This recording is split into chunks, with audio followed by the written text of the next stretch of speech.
Here it is. See if you can get it. Oh, you figured it out. I pushed it away. All right, cool. All right, so I've been thinking about a company. This is a company, I should say every company I talk about is something that I've been pondering over. Yep. So this is one I've been looking at for a while, and I got confused because it was something that I was just on sort of on my radar. Yeah. And then basically what happened, which I'll talk about in a sec, is they changed the company name. And so I got a bit confused as to which company was which, and then realized it was the same company. And then I was like, it made a lot more sense. And then so I thought, well, we should deep dive into this and figure out what's going on. Yeah, they pulled a tricky one on you. They pulled a tricky one on me. Yeah. Okay, so company's called Marathon Digital Holdings. And this is also pertinent because I'm doing a marathon tomorrow.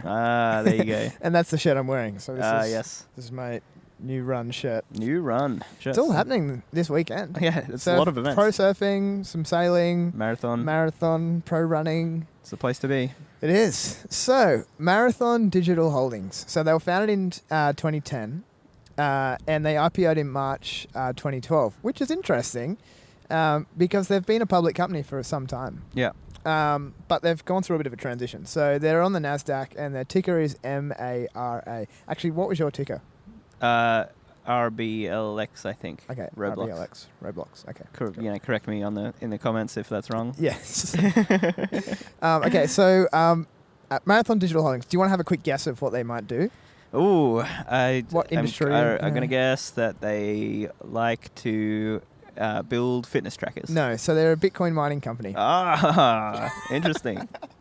Okay. Now, we should probably clarify here that this is the first time we've really talked about cryptocurrency, and we're going to delve into it a little bit here. And you're going to be excited to hear the next segment, which is also crypto related. How do we keep coming up with accidentally the same topic? Well, because we talk about the same things with each other each week. I don't think so. And then we both think about the same things. Yeah, but we don't talk about each other. We don't talk about the companies, but we're both thinking about the same things. Yes, but every segment that I bring is a surprise to you, and every segment you bring is a surprise to me. Yeah. And we come up with the same thing. Anyway, all right. I'm still surprised. I get what you're saying. I'm just saying we're living in the same environment. Yeah, okay, all right. So they're a Bitcoin mining company, and their little slogan from their 2020 annual report is building America's leading enterprise Bitcoin miner, which is cool. And so their headquarters in Las Vegas, which we've never had before. In the desert. Yeah. That's their headquarters. I'm going to assume that it's like a PO box or something. Yeah. Okay. Which will become more apparent in a second here. Yep. And so their actual mining facility is in Montana. Yes, that makes more sense. Okay. And so they were previously known as Marathon Patent Group. Now, the thing that confused me initially, and this is just saying, it just sort of flipped across my radar a few times, was I initially thought that they were just some like digital patenting company. So it's like, if I didn't want to trademark something, who do I talk to? I talk to this company. Yeah. That was just my perception of it. And then, which is really the main reason why they changed the company name. So they changed the company name because, yes, they were doing a few little bits and pieces like that. But they had always been doing crypto mining, specifically Bitcoin, I should say. Yeah. And so I think they found that to be a profitable transaction, and so they ditched everything else, and they literally just rebranded, and they wanted the rebranding to reflect the company's commitment to its core competency, which was just going to be Bitcoin mining. So they called it Marathon Digital Holdings.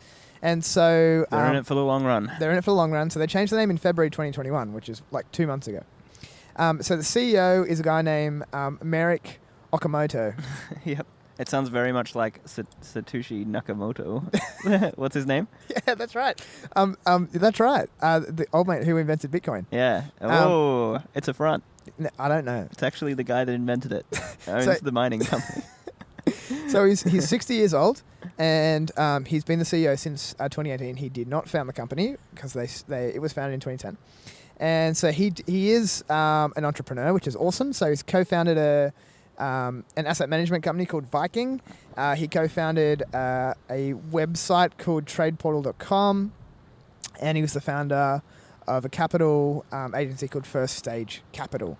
So do you want to guess, again, you don't really know that much about it yet, but do you want to guess the number of employees? Oh, I like doing this. All right, I'm going to say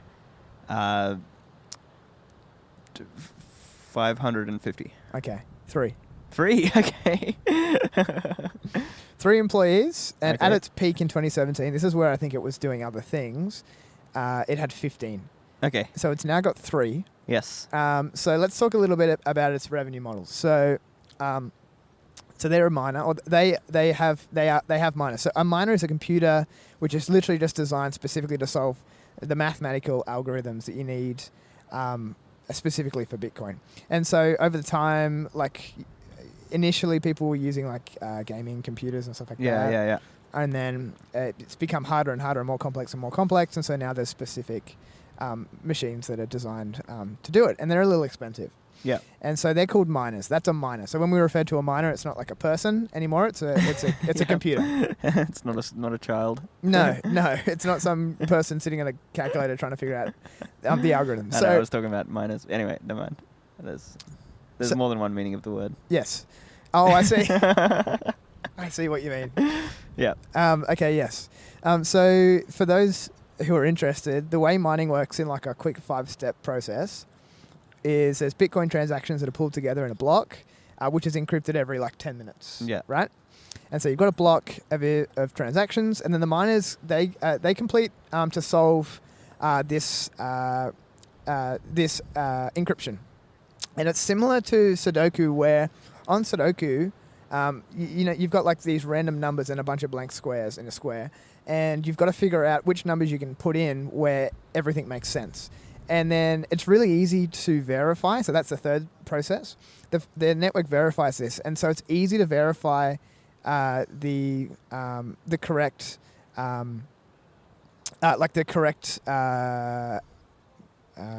guess algorithm. Yeah. Because it all kind of lines up, and you can say, yeah, that's correct. There's a wedding going on over there. There is a wedding going on over Wow. there.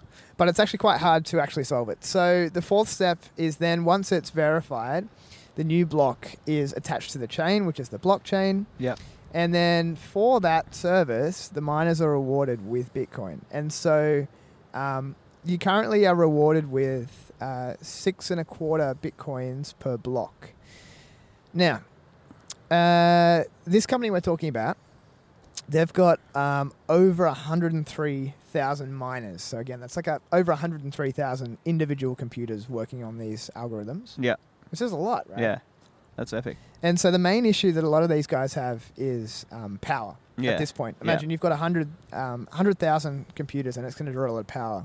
Someone was commenting on a tweet earlier. I don't know if it was sometime in the last month. It was about how it's ironic that Elon is selling Teslas for Bitcoin because Bitcoin, it takes so much power to generate. Oh, yeah. And you are burning oil in order to buy a That's very Tesla. true. That's very true. So yeah, it undoes the good work that he did by putting batteries in there. Yeah. True. Anyway, yeah.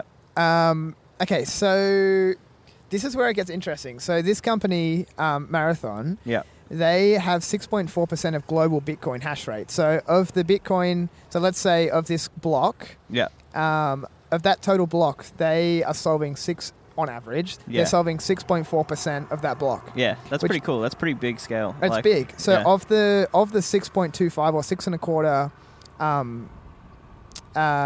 of the 6.25 Bitcoins that are given to those who have solved that block, they get 6.4 of that.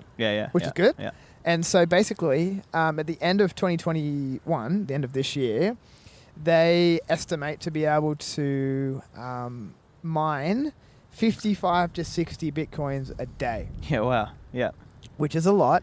And by the end of 2021, who knows how much a Bitcoin's worth, right? So it's pretty nuts. The average cost for them to do that mining process per Bitcoin is $4,500. Okay, yeah, that's pretty cool.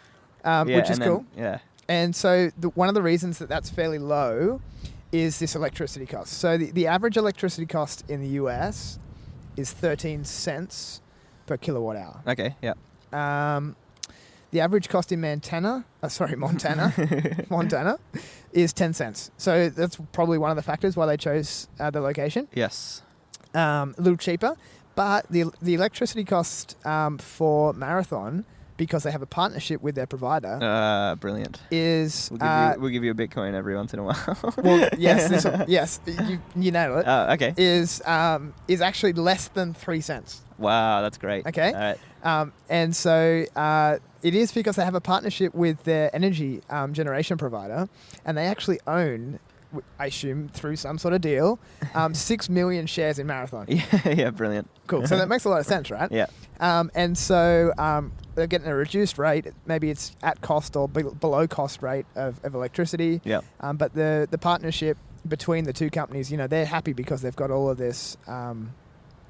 They've got a huge stake in this company. Yeah, yeah. And so there's a second partnership with a company called Bitmain. Yeah. And this is the company that actually make the computers. And so they've got access to the top miners at a fixed rate. Yeah. So as mining becomes more and more popular, and as the computers are getting more and more complex, they've pre-negotiated rates way down into the future for these machines, even though the demand might become high. And so they can push the price up for these units for individual, other companies. There's a partnership between between Bitmain and Marathon to fix those prices, which is a bit of a hedge against price increases and stuff in the future. Yeah. So that's cool. So energy cost. So they've got a partnership there to fix that. They've got a partnership with the actual miner provider. Yeah. To fix that cost, which is really awesome as well. And so in regards to performance, I'll just talk about Bitcoin itself for a second. So in 2020, Square invested 50 mil or so into Bitcoin. Yeah, that's right. And so PayPal also enabled Bitcoin as a funding source that could be used for digital commerce. So they've got 26 million merchants using their platform, and it allows the trading of that. And so Bitcoin versus traditional assets at the end of 2020 as well. So for 1 year, at the end of 2020, Bitcoin had increased by around 300%. Gold, do you want to guess?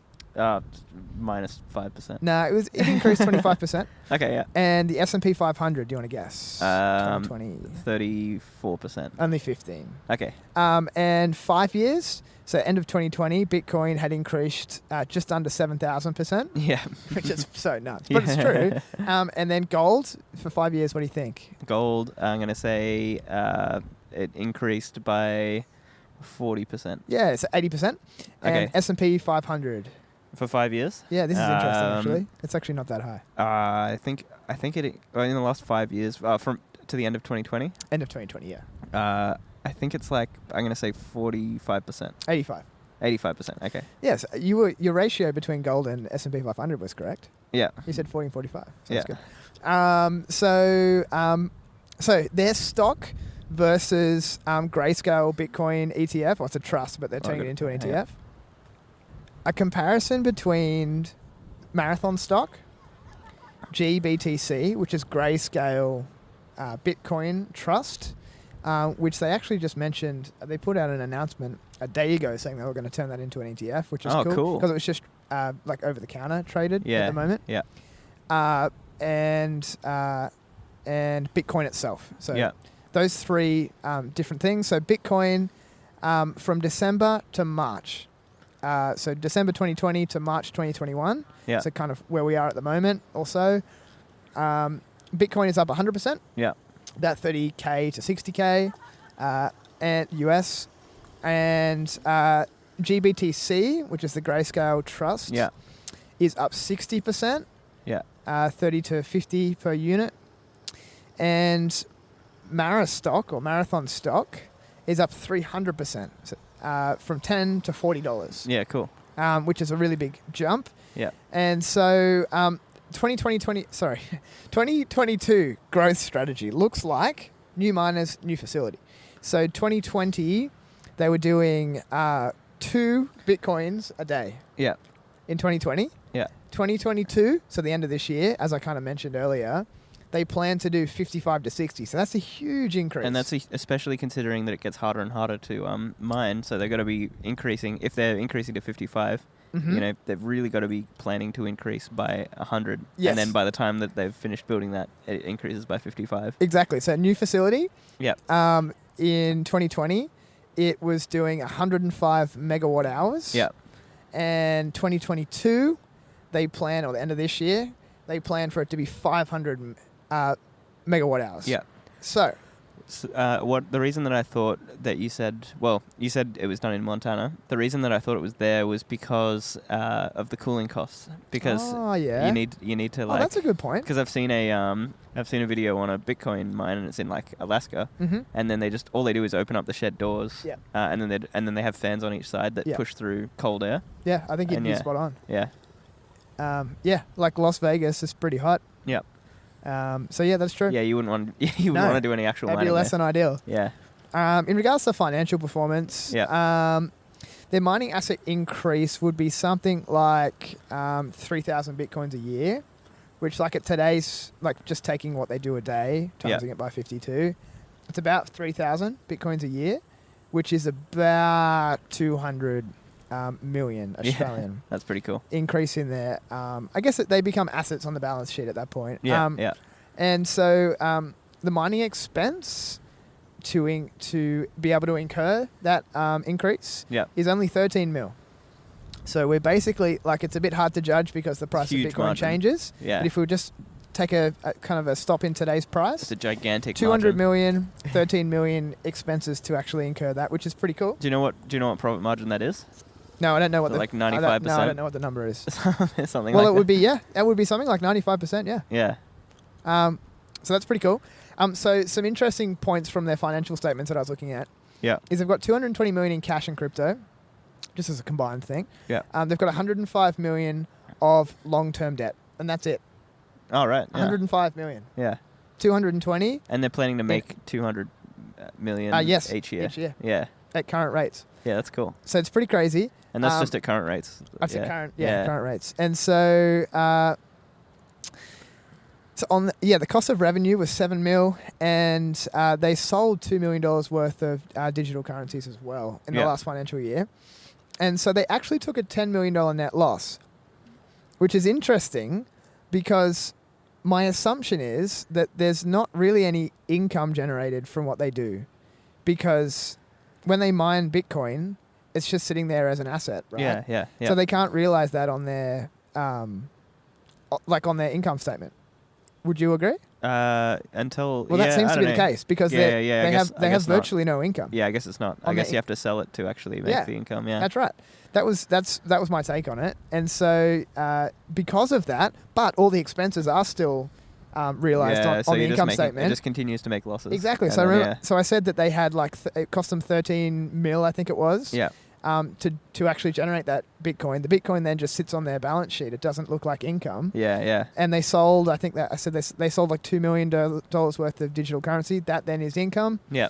It does sort of balance out to about $10 million net loss. I mean, it's a pretty good company to hold if you're, if you just want something that's going to appreciate in value, and you don't really worry about it making losses. No, they're not going to pay dividends anytime soon. Yeah. That's pretty good, yeah. So it's interesting, right? And so, so just quick competition, and then I'll talk about the share price. So other competition for these guys who are publicly listed is Riot Blockchain, which you might have seen. I feel like they get a bit of hype. It's called Riot Blockchain. Their ticker's just Riot. Canon with double A. It's a bit strange. I've heard of that one. And Hive Blockchain Technologies, which is just over the counter. So there's 3 main competitors. And so we'll chuck a little graph. It's like a column graph, and we'll pop it in the video here. And basically, my only note on this is that basically what Marathon is saying here is they're really just at the start of their growth curve. Yeah. And there's a pretty amazing column graph that they've got here that really shows where they are now, where they predict to be in really not long, in a year or two, and it's pretty extensive. Yeah, cool. So in regards to the share price, they're currently $49. All-time high is $234. Market cap? No, so the current. No. What's their market cap? Their market cap is $4.8 billion. Okay, cool. And the current price was $49. Yeah. All-time high was $234. Keeping in mind that they were doing, like, they haven't always been a Bitcoin mining company. Yeah. So they've kind of changed tact a bit here. Yeah. And in March 2020, Do you want to guess what they're do you want to have just a guess, a wild guess? So that all-time high is 234. Oh, there we go. And their current price is 49. Do you want to guess what their all-time low was? All-time low. In March 2020. $10. 40 cents. 40 cents, wow. Their stock got all the way down to 40 cents. So that could have been a great buy. Imagine if you bought that in March 2020. Yeah. And it's currently now $49. Yeah. So you said market cap. So it's 4.8 billion. Riot is 4.2 billion, so quite similar. Canon is 2.9 billion, so getting a little smaller. And then Hive is 1.5 billion. Yeah. Now, to put that in perspective for our listeners, Tesla, 650 billion. Yeah. Okay, just to put it in a little bit of perspective. And to put that in perspective, just because I got on a bit of a tangent here, do you know that's almost half of Australia's GDP? Almost half, yeah. Australia's GDP is like 1.3 trillion or something. Yeah. 650 billion. Yeah, and you know what China's No, I don't is? know. What it's is it? 8.5 trillion. Wow. So it's pretty funny to think that 3 Amazons are the same size as China. Yes. Like, that's nuts. That doesn't make any sense. That's true. Yeah. Price to book. So I think brilliant. this was the only one that I could really recite because like price to earnings is irrelevant because they don't really earn any money. Yeah. So I've got this for all the different competitors to try and show where they sit. Yeah.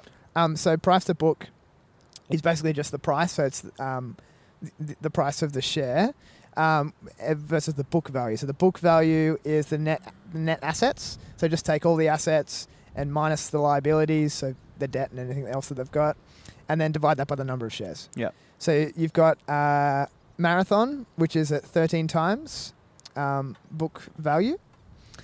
Riot, which is at 14, so kind of similar. Canon, 35 times. Wow, yeah. Hive, 46 times. Yeah. Do you know what Tesla is? Price to book. This is unrelated. I would say It's 100. I would say 100 times. Different industry. They're not in the industry of having assets, but 900. 900 times. Okay. 900x. That's wild. Yes, it's very wild. Yeah. They got 99 million shares outstanding, and in regards to ownership, they're 5% individuals, insiders, 12% institutions, and 83% general public. Yeah. Big general public portion there, which is kind of cool. The CEO, this is a really strange point. The CEO has a history of selling stock. Okay, yeah. And so he owns 190. Got to fund his lavish lifestyle. Yeah. So he only owns it's something like $350,000 a year. Yeah. And so he owns $190 million worth of their stock. Yeah. Currently, which is 4% of the company. But on top of that, he's sold $47 million worth of the stock. Yeah. Which is about 20% of what he originally had. Yeah. And so that includes a $9 million sale of stock in December 2020 and $34 million just in February. Yeah. Which is a bit weird, but he has a history of it. He doesn't get paid much. Maybe it's justifiable. I don't think he thinks things going to blow up yet. Yeah, yeah. And then other institutional investors is like BlackRock. They got 40 million. Vanguard, 37 million. Goldman Sachs, 13. Morgan Stanley, 6. And Citadel, 5 million. Yeah. Cool. So, the conclusion is it's a very interesting company. In this space, out of its competition, I think I like it the best. Yep. I think it has the most potential, and I think maybe it's worth a buy, but I think it's worth a very small percent of your portfolio. Yeah, yeah. It's a little risky, but yeah. Speculative. Yeah, it is definitely speculative. They're not going to go insolvent anytime soon, but yeah. Anyway, we'll see. So yeah.